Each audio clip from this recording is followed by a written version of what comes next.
Good evening. This is the regular meeting of the Molalla City Council for June 25th, 2025. Please join me in the flag salute. Allegiance to the flag of the United States of America and to the republic for which it stands, one nation, under God, indivisible, with liberty and justice for all. All right, thank you. Next, we'll do roll call, beginning with Councilor Gilmer. Councilor Gilmer here. Counselor Schenkel present. Mayor Kaiser present. Council President Vermillion present. Council Bartholomew present. Dan Huff, City Manager, present. City Recorder Christy Teets present. Senior Planner Dan Zinder present. Finance Director Cindy Sharon present. Assistant City Manager Matt Corthell present. All right, up next, we will do the consent agenda consisting of work session meeting minutes from June 11th, 2025, and City Council meeting minutes June 11th, 2025. May I have a motion to approve the consent agenda as presented? I move that we approve the consent agenda as presented. I second it. It's been moved in second. Is there any discussion? All right, Christie, we call the roll. Counselor Gilmer. Aye. Counselor Schenkel. Aye. Council President Vermillion. Aye. Counselor Bartholomew. Aye. Mayor Kaiser. Aye. Thank you. Vote passes 5-0. Prior to the regular city council meeting this evening, council met in executive session. The meeting was held pursuant to Oregon Public Meeting Laws, Law ORS 192.6602, letter D, to conduct deliberations with persons designated by the governing body to carry on labor negotiations. A decision needs to be made regarding the Public Works Teamsters employment contract, which will take place during item 8G of this evening's agenda.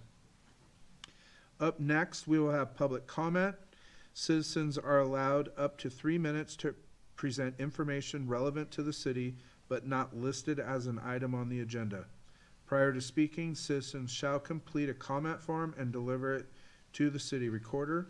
The City Council does not generally engage in dialogue with those making comments, but may refer the issue to the city manager. Complaints should be first addressed at the department level prior to addressing the City Council. And besides Ms. Terry Larson, is there anybody else that wishes to speak tonight? Mayor, there is no regular public comment for the evening. However, there is public comment for item 7A, the ordinance presentation. More than what we have currently, or more than I have currently? I will address those when we get to that spot. Okay, Thank you. thank you. All right, and here we go, 7A. Public hearings, ordinance number 2025-07, repeals and replaces ordinance number 2025-05, efficiency measures, changing accessory dwelling unit approvals from a type 2 to a type 1 process, and comprehensive plan map and zoning map changes. This item requires a public hearing. I'm opening the public hearing for ordinance number 2025-07 at 7:03. The purpose of this hearing is to hear a staff report and listen to public testimony. Does any council member wish to acknowledge actual or potential conflicts of interest? All right. Mr. Zinder, council's ready for your staff report. Alrighty, well, I am Senior Planner Dan Zinder to present the staff report for ordinance 2025-07.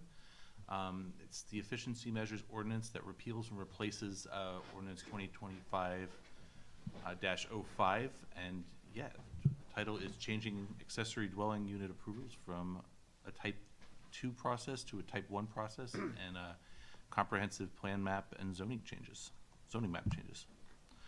So for that, again, this is an ordinance that replaces ordinance 2025-05, which was passed on March 26, 2025 by the Molalla City Council.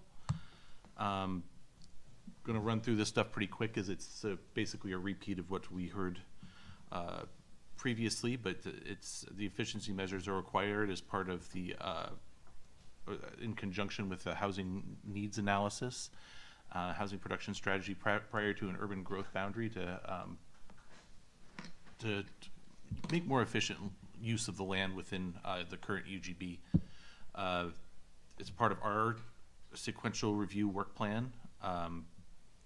Now, typically, the efficiency measures is only associated with the housing, but because portion of the UGB expansion, but because we did the sequential work plan, which also did an economic opportunities analysis, we did put some employment land in into this ordinance as well. And then through discussions with DLCD, we decided to separate what we do now through the efficiency measures with our overall work plan for the housing production strategies, that ultimately those strategies supplement what we're passing through this, what we would pass through this ordinance. So the first item is that it would change accessory dwelling units from a type 1 or type 2 to a type 1 approval. Basically, administrative review and it would take the noticing requirement away from the administrative review. And generally this would make accessory dwelling units a little more applicant friendly as far as getting them passed. There would be less narrative and less sort of procedural with the noticing, so it could happen quickly and I think a broader base of persons could make that application. So the comprehensive and zoning change map changes were done in response to land deficits and surpluses found in the city's housing needs analysis and economic opportunities analysis. Basically we found a surplus of particularly smaller industrial parcels between 0 and 10 acres, and then deficits in commercial and residential lands. The only exception, of course, being those larger industrial parcels that we've talked about, but that aren't really available within the current urban growth boundary. So we may be looking outside the urban growth boundary for those, but those are not addressed by this ordinance. So why the repeal and replace? When we passed the first one, ODOT had submitted a comment that raised concerns, particularly that the industrial commercial rezonings included in that ordinance and Ordinance 2025-05 could substantially increase the trip counts at some of the core ODOT intersections, namely the Tolliver roundabout intersection with 213 and 211, 213, but not limited to those. That zoning change could substantially increase the trip count, and that could impact ODOT facilities. So they raised that concern. The city and ODOT offline did some scenario planning, and in that where we looked at full build out. So we'd look at say you had a parcel and it was industrial, you would look at a high trip count for an industrial build out, say a large warehouse or something of that nature, and then a similar high build out like a gas station for the commercial build out, and compared those trips, and there were substantially more trips. And ODOT concluded that if we left those parcels in, they would raise concerns that would likely have led to remand from DLCD. So, with that in mind, we went forward with an ordinance that did not include a lot of those industrial to commercial rezonings. There's a couple that are left in that ODOT concurs with. So, on to the changes in the new ordinance.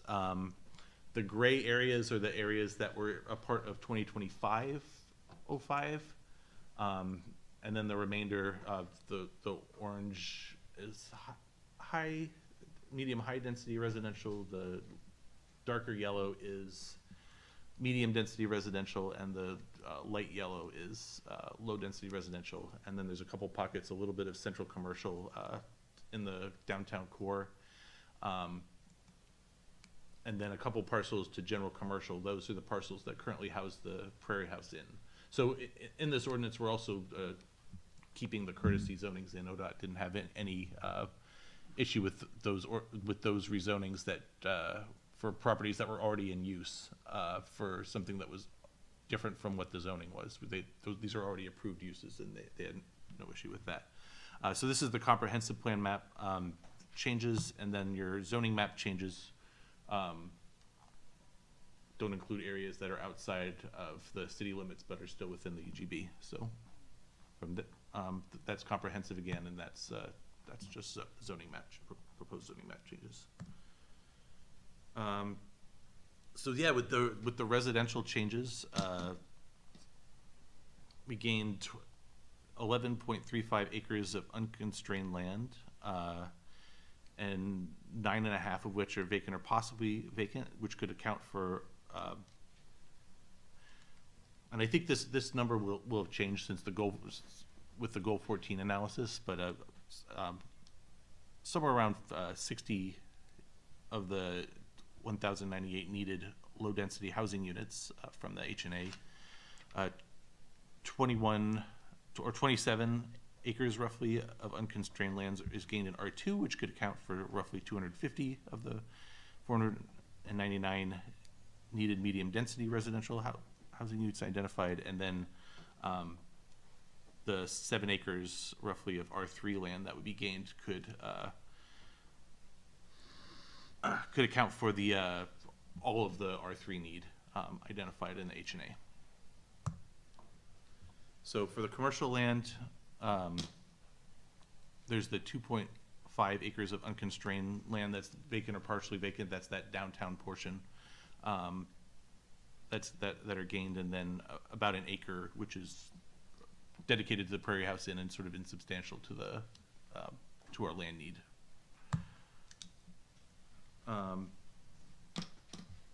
So last points within our industrial supplies, 9.42 acres of M1 land are lost, and about 47.33 acres of unconstrained land are moved to residential zoning. So with that, yeah, the lost sites are within the 0 to 10 acre range. I think only one of them is within that 5 to 10 acre range, which we do have some industrial need there over the 20-year period. Plan to address that in our urban growth boundary expansion. And basically, there's only a reduction in that 1 to 5 acre site, and in the 5 to 10 acre sites are affected by this version of the ordinance.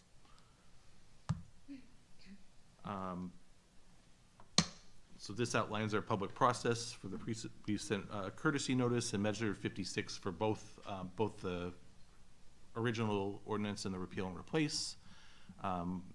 We advertised in the Molalla Pioneer and Molalla Current. We noticed interested parties, and now and we had the Planning Commission discussion, a work session back in February, and then the 2 hearings. So for this iteration, we received 3 written public comments that I'll just summarize here briefly. They're available in the packet presented to you, councilors. And so we got 1,000 Friends of Oregon submitted a comment. They had sort of 5 main areas of concern. Some of them so they had concerns that maybe not enough efficiency measures were taken, and that the impact to new residential units wasn't entirely considered. Those were addressed through our Goal 14 analysis. Our Goal 14 analysis does mention how much residential units were gained in by type, and then the housing production strategies document was designed to supplement the efficiency measures. This was something that we could do sort of right away. The rezoning and the ADUs could be moved through within our timeline. And so the other concerns that they brought up were they support using the updated PSU estimates instead of the estimates from 2022 for 20-year land supply. They support that because they are lower, and they support additional measures that would increase density standards that were not included in our housing production strategies. There was a comment submitted by James Bops, the head of Pacific Fiber, and he strongly opposes the measure due to potential conflicts between residential uses and industrial operations. And last, ODOT submitted comment supporting the revised ordinance for its omission of the industrial to commercial. So with that, I conclude my staff report for ordinance 2025-07, and now we dance.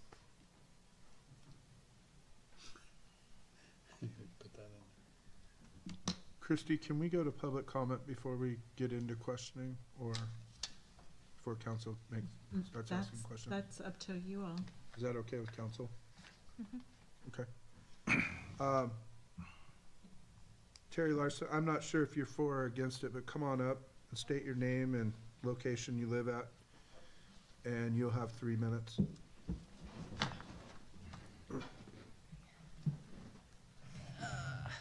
Terry Larson, 13353 South Molalla Forest Road. Respectfully, I do not want to be in the city limits. I do not want to be. This, I've been there for 24 years. It is a wonderful little location. All the apartment people, they come on our road. They walk their dogs, their kids.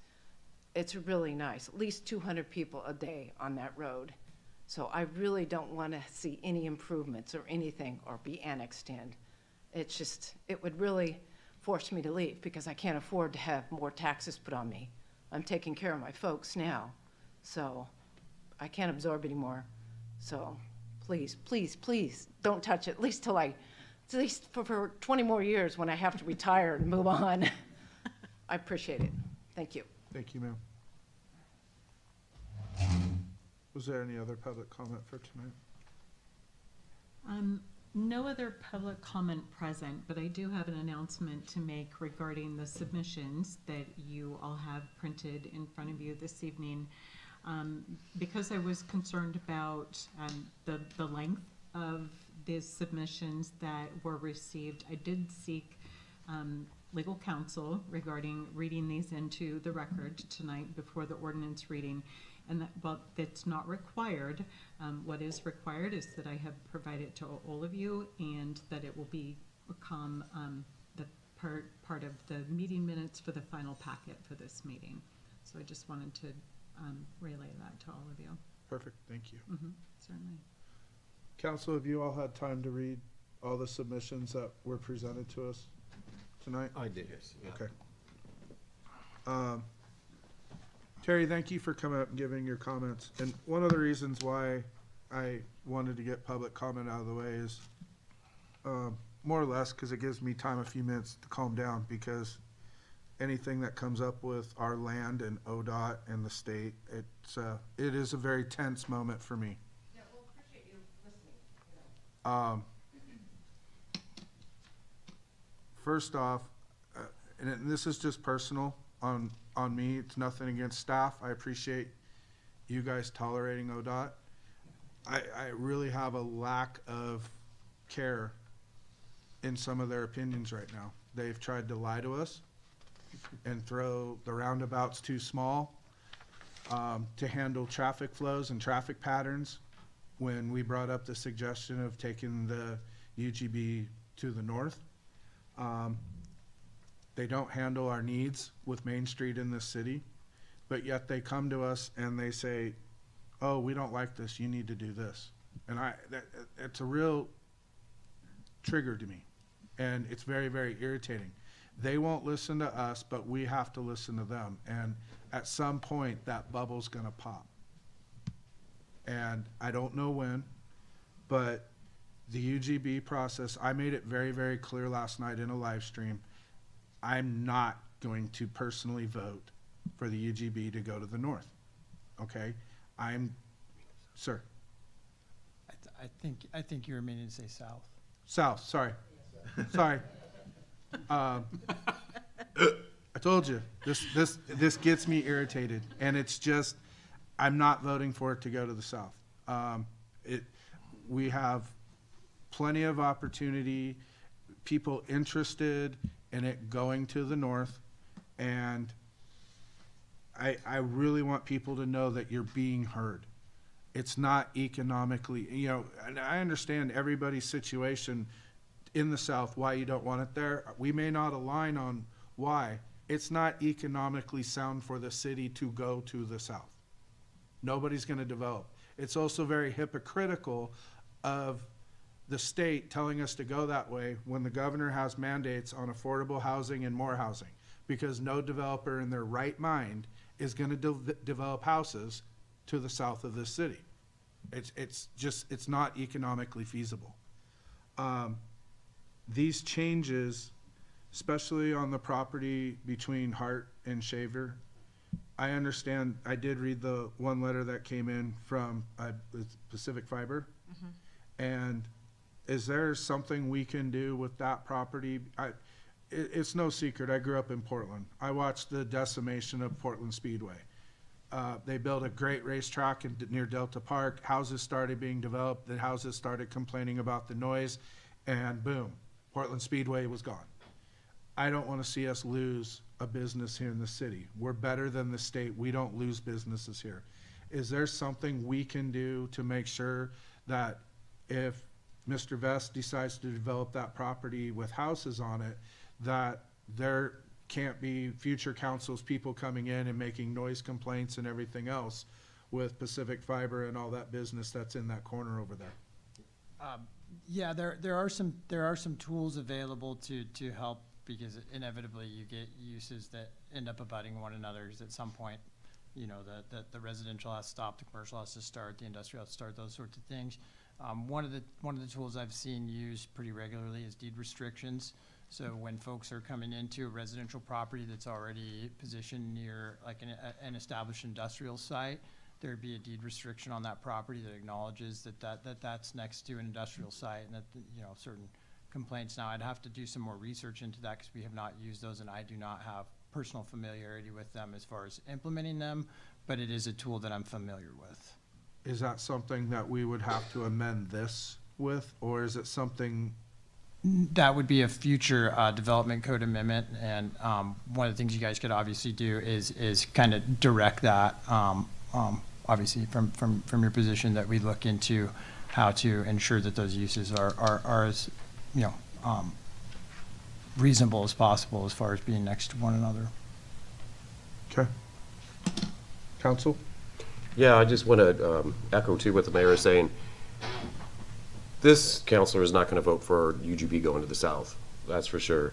And thank you for bringing up, Mayor, asking that question with regards to the possibility of what tool can we use to prevent the complaints to come through. Let them realize that if you're going to buy and develop this property, you're going to be right up next to an industrial noise and all that good stuff. So, but yeah, that's what I got to say. Yes, I won't be voting for it to go to the south either, because I don't know of anybody that wants it to go there in this town, or, you know, it just makes no sense. And there's people that, like, please come north. It just doesn't make any sense.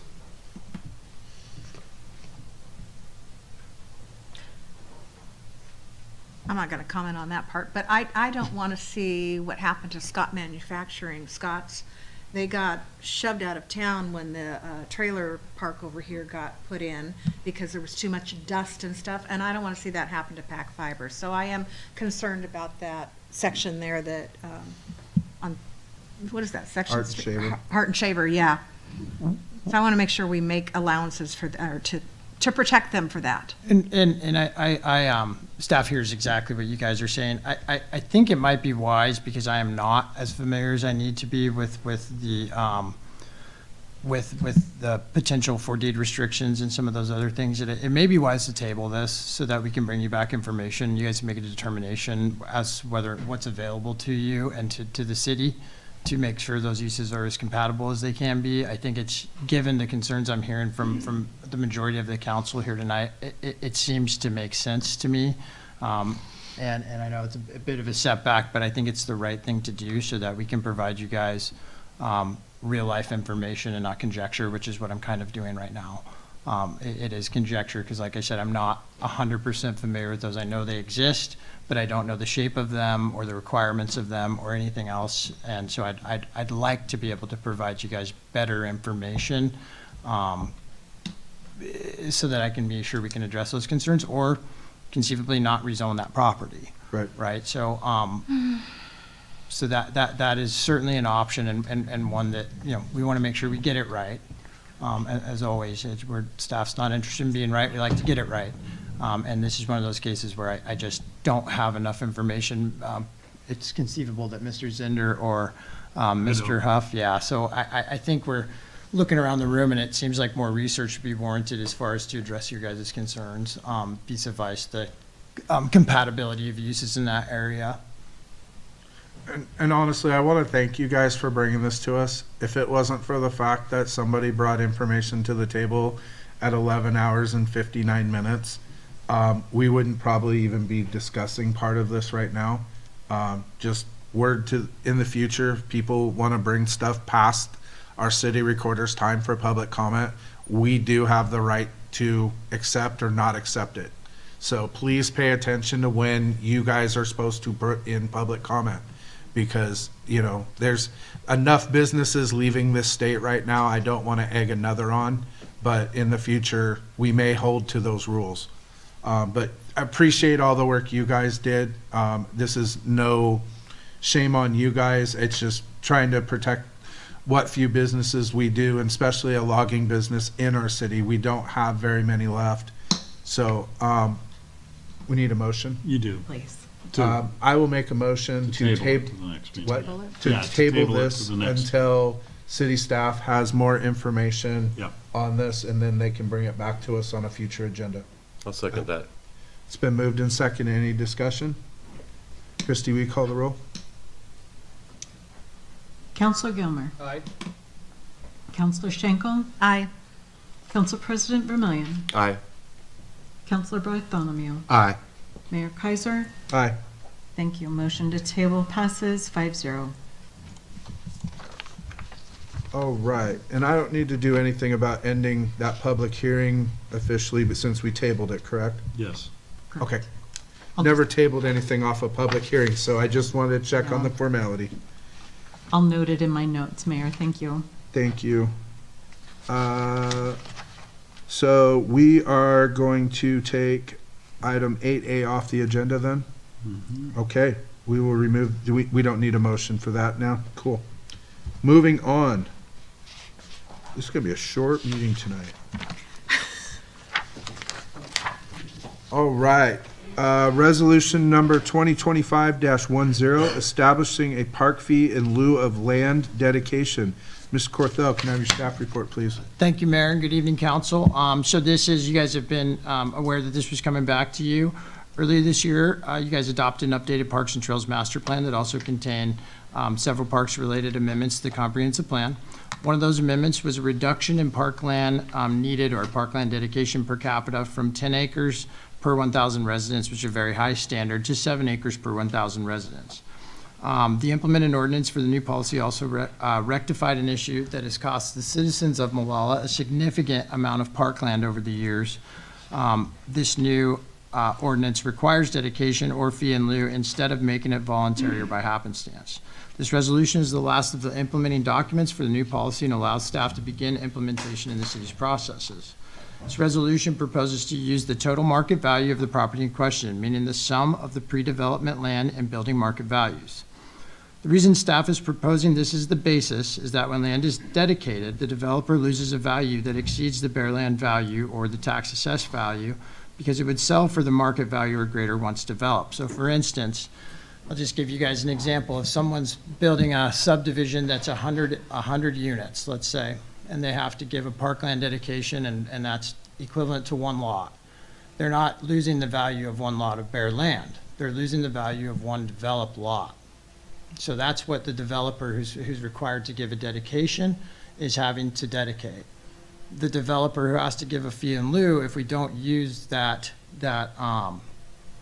total market value, as the county calls it, right, which is the value of the land and the buildings on the land, then in essence, anyone who pays a fee in lieu is paying substantially less than someone who dedicates their land, if that makes sense.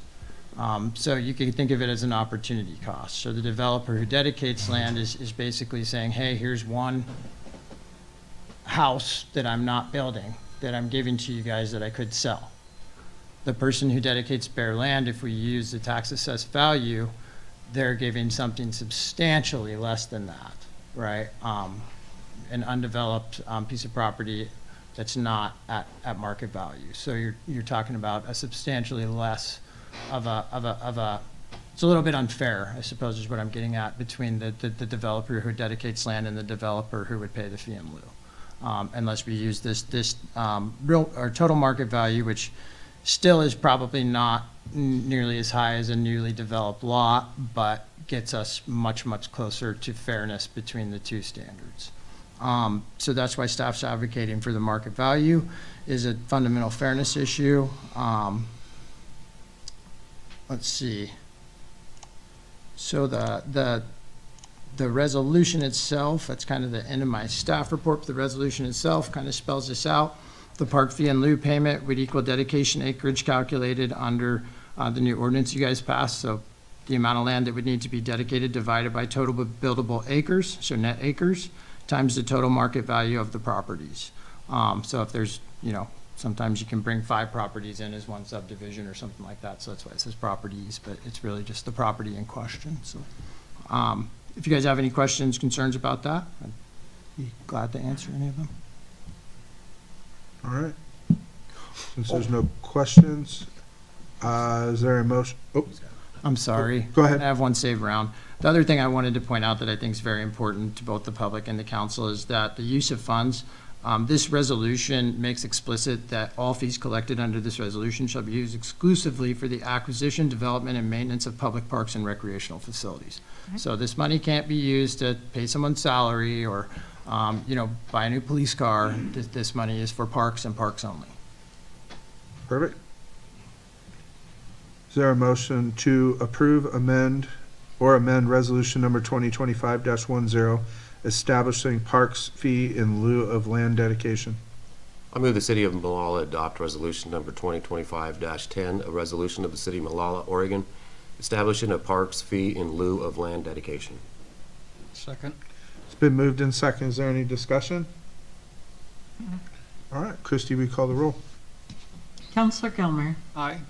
Counselor Schenkel, Aye. Council President Vermillion, Aye. Counselor Bartholomew, Aye. Mayor Kaiser. Aye. Thank you. Vote passes 5-0. All right, up next, resolution number 2025-12, authorizing appropriations for expenditures of a special purpose gift. Cindy, we're ready for your staff report. Good evening, council. In this resolution, we already received $100,000 this year from Molalla Communications for Chief Yelka's part. And in this resolution, we also just want to recognize that, and 2 additional special gifts that Molalla Communications gave to us. One was for $10,000 for the playground equipment for Fox Park, and an additional $35,000 was for the Clark Park Pavilion rebuilding effort. In order to have authorizations to spend this money, we need to show that we received it. So that is what this resolution is stating, and to also showcase our partnership with Molalla Communications. So my recommendation is to approve 2025-12, special purpose gift. Any questions? All right. Is there a motion to approve or amend resolution number 2025-12, authorizing appropriations for expenditures of a special purpose gift? I move to adopt or approve resolution number 2025-12, authorizing appropriations for expenditure of special purpose gift. Purpose gift. Second. Yeah, Moved and seconded. I Is wasn't there sure any if he was- discussion? he was done. Christie, we call the roll. Counselor Gilmer, Aye. Counselor Schenkel, Aye. Council President Vermillion, Aye. Counselor Bartholomew, Aye. Mayor Kaiser. Aye. Thank you. Vote passes 5-0. Resolution number 2025-13, declaring a pressing necessity and increasing appropriations in the Stormwater Fund, the cost of which is supplied by private resources. Cindy, we're ready for your staff report. I'm gonna let Mac take over this. Mr. Corthell, you're up. Thank you, Mayor, and good evening again, Council. So I'm taking this one because this actually emanated from the Code Compliance Division, so I'm a lot more familiar with what came about here. Basically, back in February of this year, we received reports of two separate spills from industrial outfits here in the city. One, a green liquid, and one, gobs of plastic pellets. Code Compliance responded to that and found that those, in fact, were going into the stormwater system, and that, obviously, that's a significant issue. Now, I want to say something really quick, and it's important, is that luckily, the new stormwater standards, which I feel can be a little bit onerous sometimes for development, actually worked quite well in this case because there is a stormwater bioswale that prevented that liquid and that plastic from getting to Bear Creek. It was stopped at the bioswale. But the cleanup efforts were very, very expensive, and we had to move fast on them. There was no time it's an emergency response situation. If we didn't take care of it, it starts getting into the ground, conceivably the groundwater, and maybe even making its way out of the bioswale into the creek. So we have a contract for emergency cleanup services with River City Environmental. We called them out. And then we held the two businesses accountable. They both paid their fair share, meaning they paid the entire bill plus staff time. And so now we just need authority. We hadn't budgeted, obviously, for this situation. So they've paid that money back in full. We just need to put it back into the stormwater budget, and that's what this does. Okay.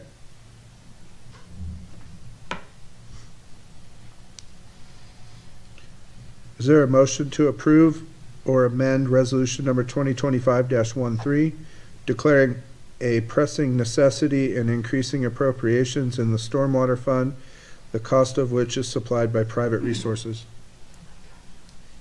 I move to approve resolution number 2025-13, declaring a pressing necessity and increasing appropriations in the stormwater fund, the cost of which is supplied by private resources.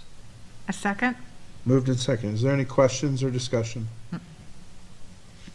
All right, Christie, we call the poll. Counselor Bartholomew, Aye. Council President Vermillion, Aye. Counselor Schenkel, Aye. Counselor Gilmer, Aye. Mayor Kaiser. Aye. Thank you. Vote passes 5-0. Up next will be resolution number 2025-14, authorizing a contingency transfer in the general fund. Cindy, we're ready for you. Okay, so as we rear down to the end of the year, we have to make sure, Oregon budget law, that we don't overspend what we have budgeted for. One of the things to keep in mind this year is we moved to modified accruals. We have 13 periods instead of 12 periods this one year.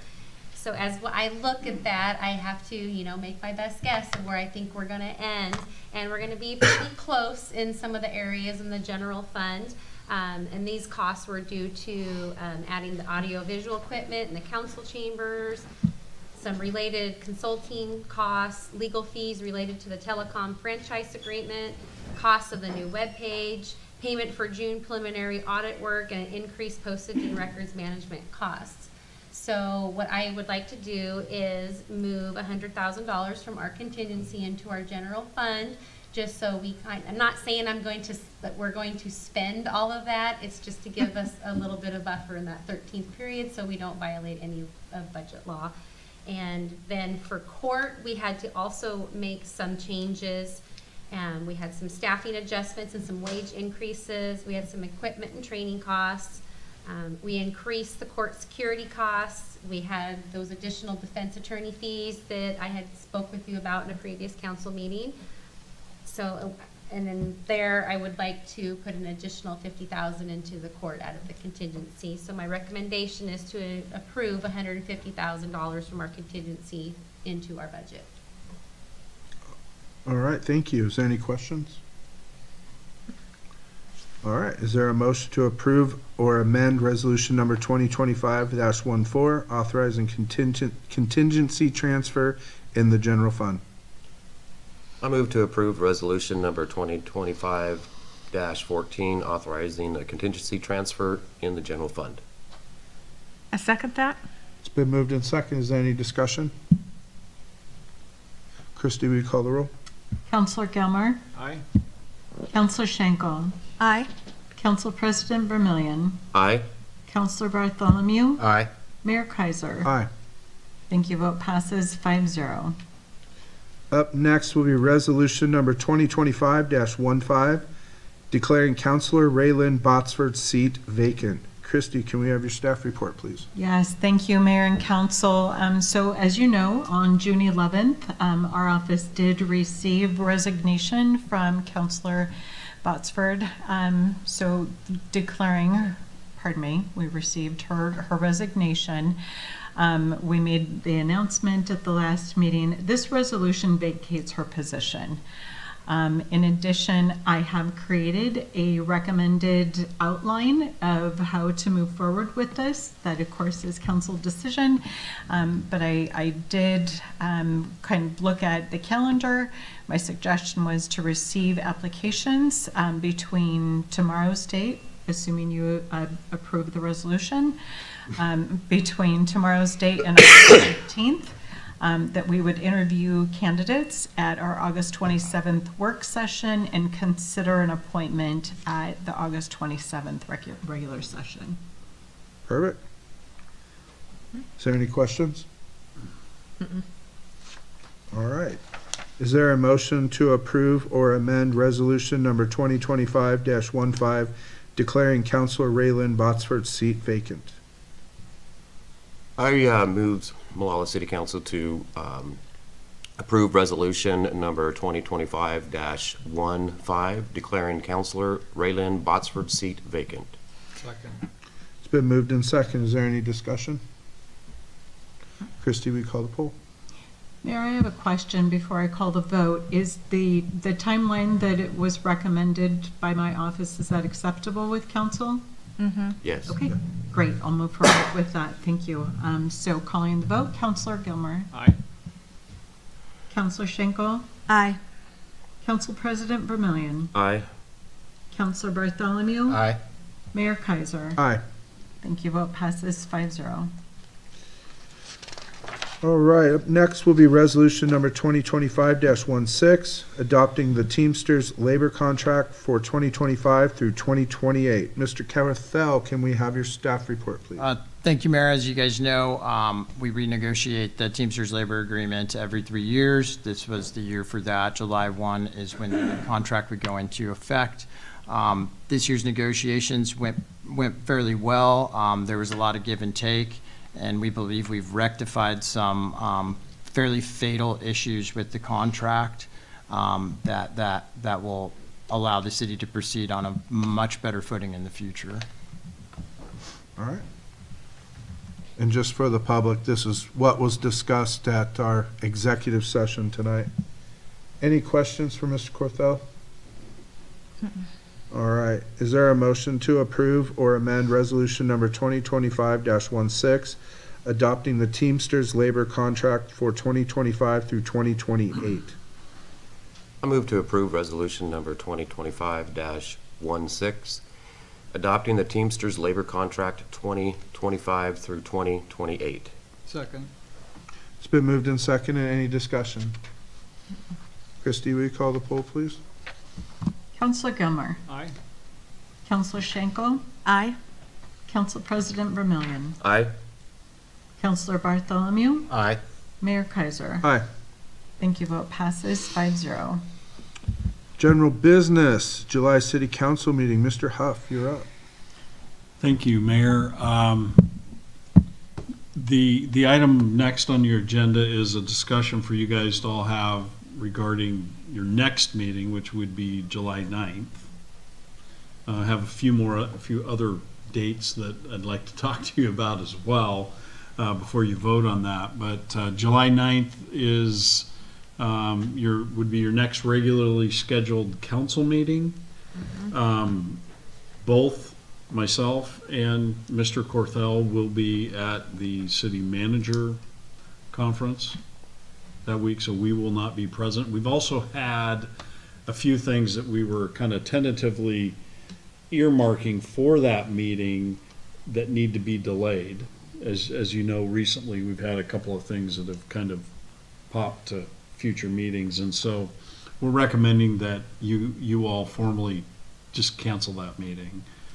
And then the rest of this is on July 23rd, it would be a full meeting. And probably we'll have more stuff in there that you guys will wish we had the meeting on the 9th, but, so that'll be a full meeting. And then I was actually advocating for appointing the new city councilor on, August 13th. You're past that point, sir. I know, but I had to throw. I was reading our city recorder's mind. No, August 13th is a regular council meeting, but that's the week that Mayor Kaiser will be at OMA, the Oregon Mayors Association. He's actually wrangled me and a colleague of mine to be there as well. So he and I will not be here on that week. He's not absent though because he's doing city business. I will be here via Zoom because I will have perfect attendance. Okay, so so that meeting's gonna stay rolling the way it's going, and the mayor won't be missing any important items there. And then the next item I want to talk to you about is September 24th. Our city recorder and also our deputy city recorder will be at the annual OAMR conference, which is the city recorder's thing. I'm fine with it. I've chosen Dan Zinder to go ahead and run the recording for us during that meeting, and I'll make sure you have a script, Z. It'll be fine. I forgot to tell you, Dan. I'm sorry. Not really. We're gonna work that out when we get there. Who's gonna help us all run the meeting? But So what do you want on, what would it you won't like be on the Dan. motion currently, sir? That you canceled July 9th. July 9th. Okay, Sorry, that was a long-winded version of I Yeah. want you to cancel July 9th. and a lot of keep staff irritated right now. For clarification, are you suggesting we adjust the application process for the new city No, that council? was Okay. purely just Just being ornery. being honorary with you, Mayor Kaiser. Okay, perfect, thank you. Any questions? I make a motion that we cancel our July 9th city council meeting so that the city managers can go enjoy themselves out of town. Second.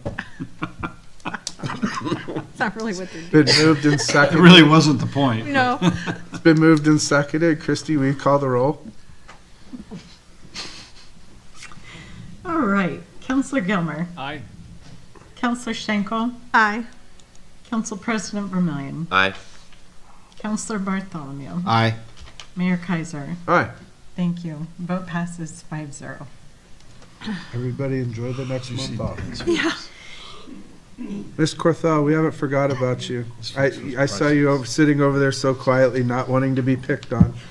You're up with Street Pavement Conditioning Index. Absolutely. Thank you, Mayor. Good evening again, Council. So this is our second work session on street maintenance funding. It got supplanted by our executive session earlier this evening. It was a better use of time. This is going to be fairly quick because we still have some data points that we're waiting on, and I'll go over that with you. So we had the first work session on the 28th where we gained council consensus on public engagement plan. And we provided an update on that plan in red, which I'll go through in a minute. Today's discussion, we're in the pre-engagement phase. Staff has begun the process of data collection with partial results provided in attachment A below. Current data includes the gas taxes and street fees charged or not by a collection of similarly situated cities in the region. Staff initially hit an obstacle in obtaining the gallons of gas pumped annually in Molalla, but with some fortitude has identified and engaged appropriate agencies and individuals. It says we're currently waiting on that data. I actually got that data today. So I just got that today, and now I got to figure out how to parse it because there's about 6 different kinds of gas that are pumped, apparently. So we'll be doing a little bit more research on that, but we do have the raw data now. The project webpage, the Molalla current project page, is under construction. Staff's planning to go live with that page once enough information and data has been gathered to ensure there aren't significant information gaps, because as we know, human beings, myself included, have a tendency to fill in the gaps with best guesses when factual answers aren't provided. So I want to get a fairly comprehensive, FAQ and good information, so that it's all up there the day the page goes live. I anticipate that'll be around work session number 3, because we're kind of boiling things down to having the data I think that we need. If you move down to attachment A, you can see we collected information from Silverton, Oregon City, Sandy, Canby, and Gladstone. It says we're working to obtain the local gas gallons, but got that. So some observations: every city surveyed has a utility fee for streets, parks, public safety, or more than one. Sandy and Molalla are the only cities without a street utility fee, but Sandy has a public safety utility fee, Molalla does not. Sandy has a local gas tax, and Molalla does not. And both cities without a local gas tax, except Molalla, are located inside the metro boundary where other taxes such as the homelessness tax apply. And I'll also note that one of those cities, Oregon City, has a $16 a month fee on their utility bill for residential, and it varies from there. They use different methods for commercial and for schools and that sort of thing. But you can imagine it's more than $16 a month for those other 2 entities. So fairly substantial there. That is just some raw data that we've gathered so far. I did have a couple of questions for you guys outside of the data points shared and the local gas information that's forthcoming. Is there any other data the council can think of that staff should probably be looking into on this topic? I had a question on the information you got today. You said there's like 6 different types of gas. I would think personally the only gas, the gallons you would need to figure out is the off-road and subtract it from the rest. I would think the gas tax should go on to all the other fuels. I mean, I just know the off-road doesn't get charged any sort of tax. I'll show you what I'm looking at. It's Okay. It's not in those terms, but I'll Okay. shoot you an email, and you may know because you work in this world. But yeah, there's some terms I'm not familiar with Okay. in there, so I just need to define those a little bit. Could you also forward it, Councilor Yeah, Gilman? I'll send Because it I'm to you. sure he's, Absolutely. okay. Yeah, any insight would be helpful because it'd give me a place to start. So yeah, and then outside of that though, if you think of some other data points that you think would be helpful to folks as they're determining on whether or not they want to vote for something or whether or not they're okay with the utility fees, those sorts of things. If you think of something, please shoot me an email. Let me know. I'm trying to think of as much as I possibly can so that when we put that information out, we're thinking of it from every angle we can possibly think of it from. So and then does the council have any comments or feedback on the evolution of the public engagement plan? So that is attachment B. That kind of segues into attachment B, and I've got some updates there. So that's how we're rolling. We're up against House Bill 2025 right now, and it's not pretty. $14 billion in the next 10 years? I honestly think they're supposed to be signing off from session this Sunday. I'd like to see what happens with that first and then come back to this question. Okay. Because nobody's gonna be prepared for anything anywhere if that gets passed. Fair enough. And I'd like to see where the dust settles before we discuss any more future funding out of the taxpayers in the city. That's my opinion, guys. I'm up for yours. That's true. I agree. I agree. We'll just continue to stay the course on data collection and providing information and that sort of thing, and keep going at that. Perfect. All right.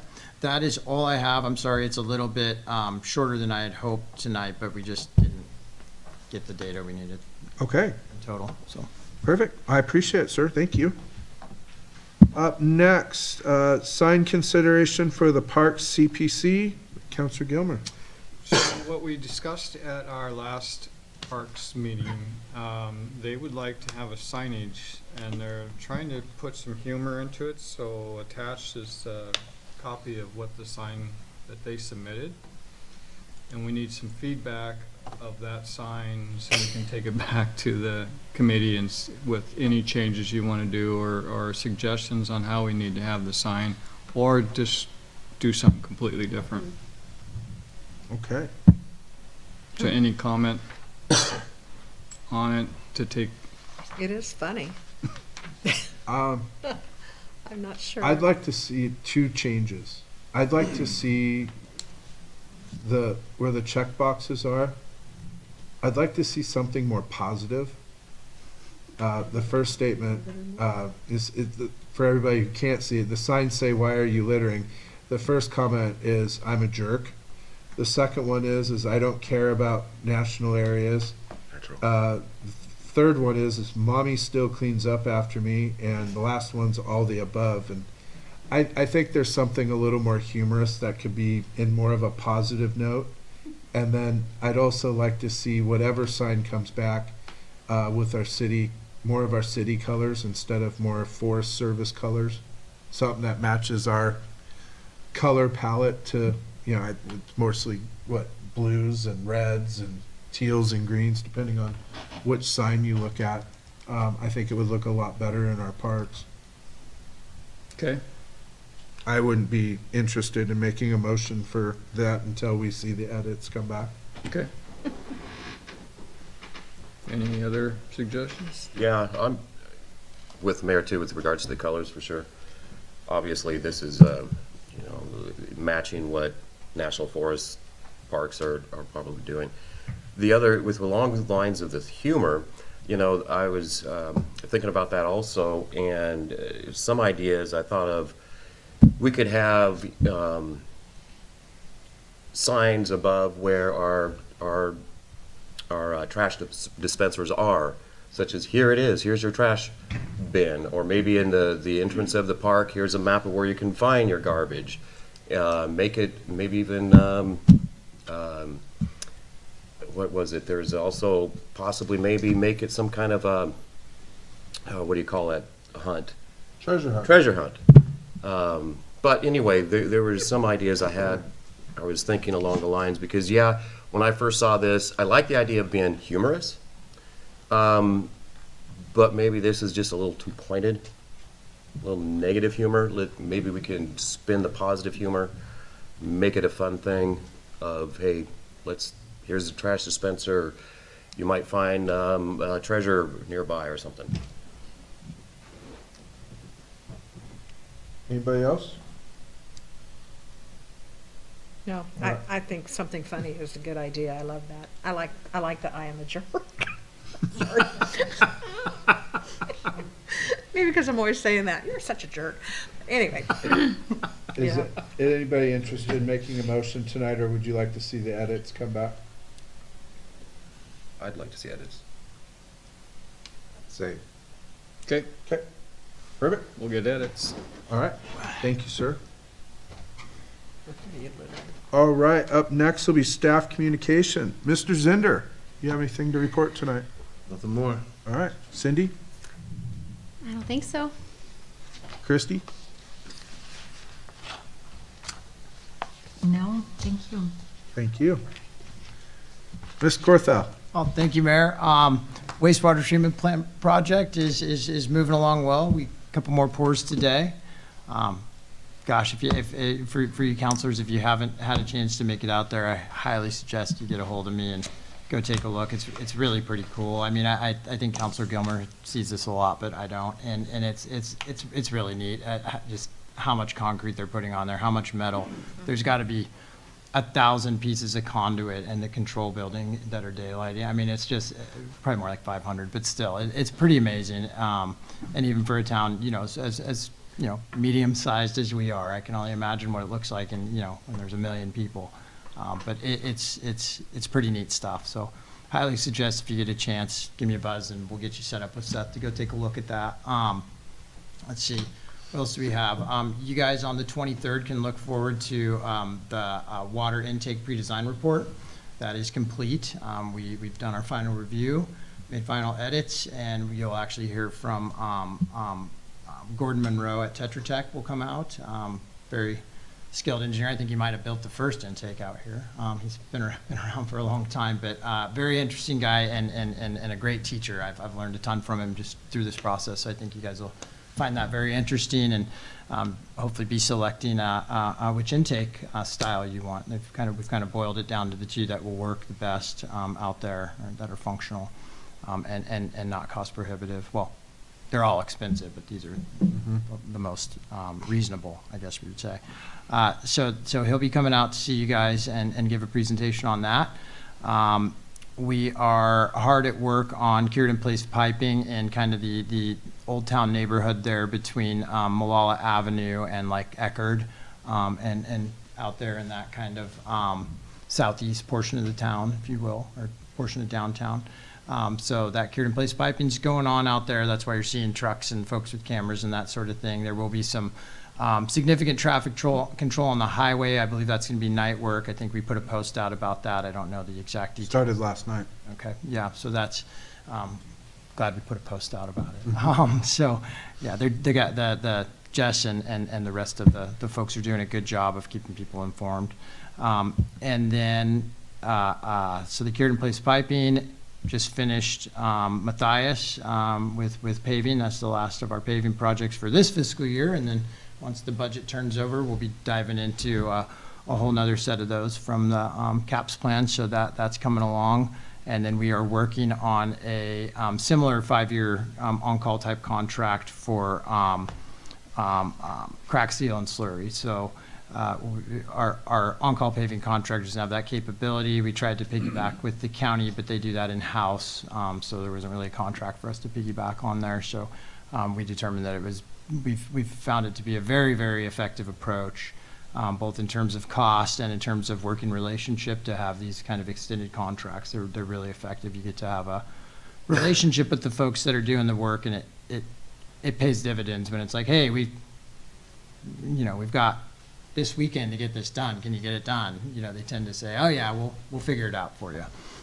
So, and then last thing, sorry, is the enhanced crossing up there on North Molalla Avenue.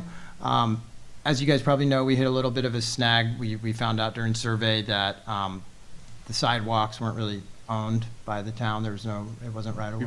Verify North Molalla and what? Francis. Excuse me. Sorry. For those who Yes, don't sir. know that whole story. Yes, North Molalla and Francis, we learned during the survey that the right-of-way hadn't been dedicated there, and there were just sidewalks built, basically on the front of this person's property, but in the right place for where they should be.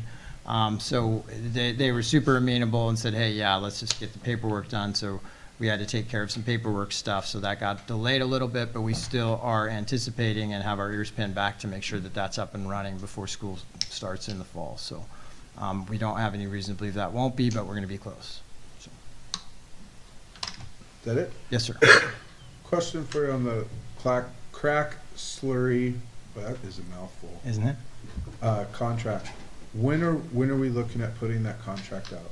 So we actually delayed that a little bit. We're going to be looking towards the end of August, early September. We don't think we'll get any work done under that contract until next paving season in May, June.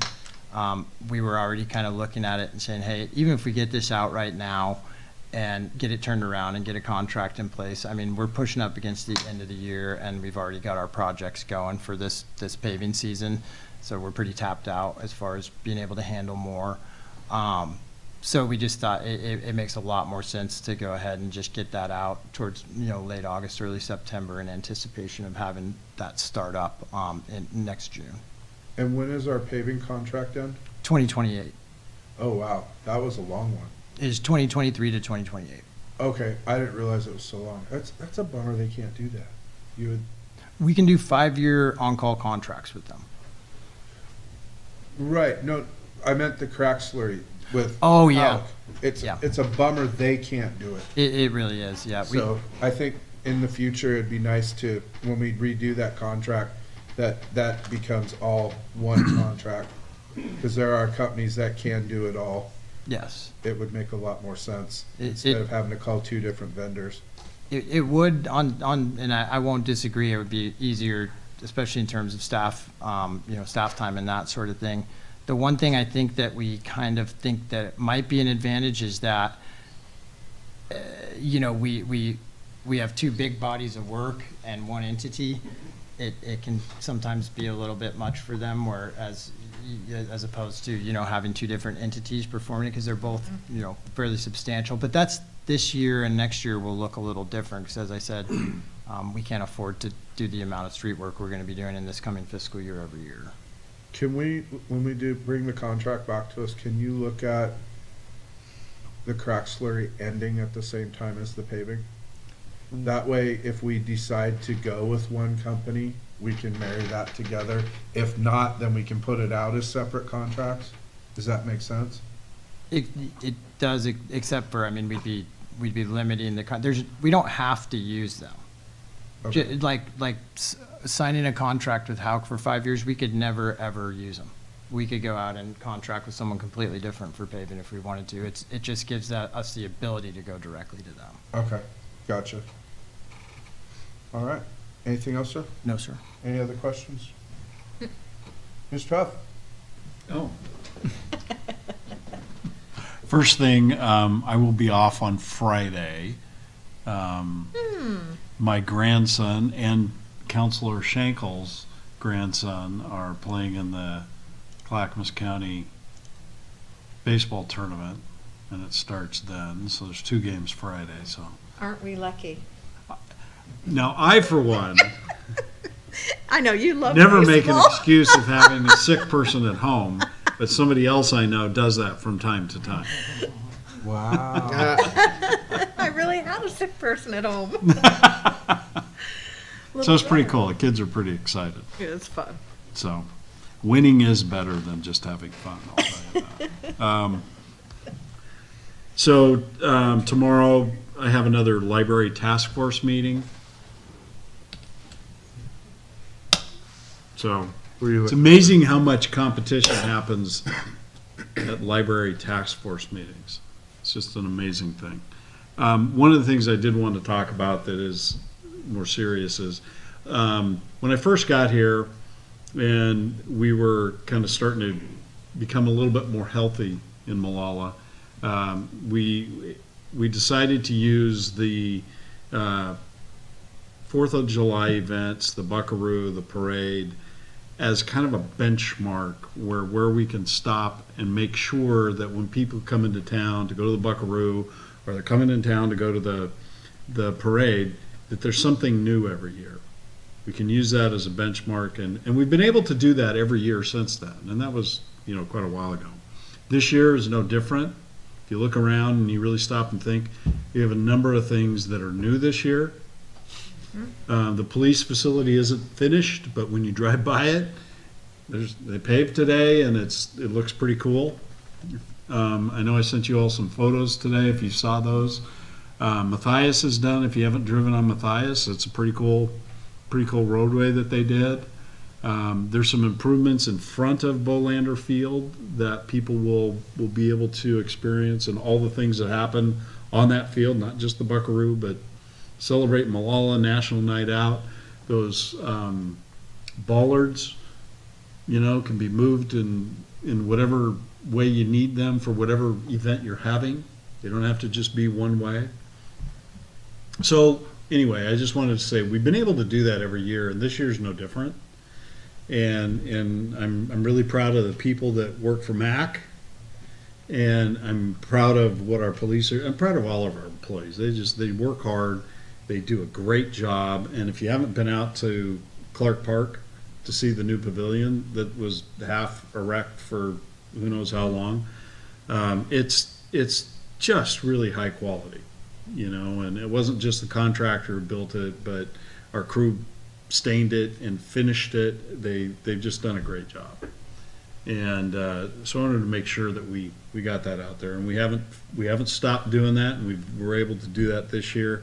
And then finally, I want to thank you all for being a group that we can work with as a team, because we get stuff done and we make stuff happen and we collaborate, and it's positive.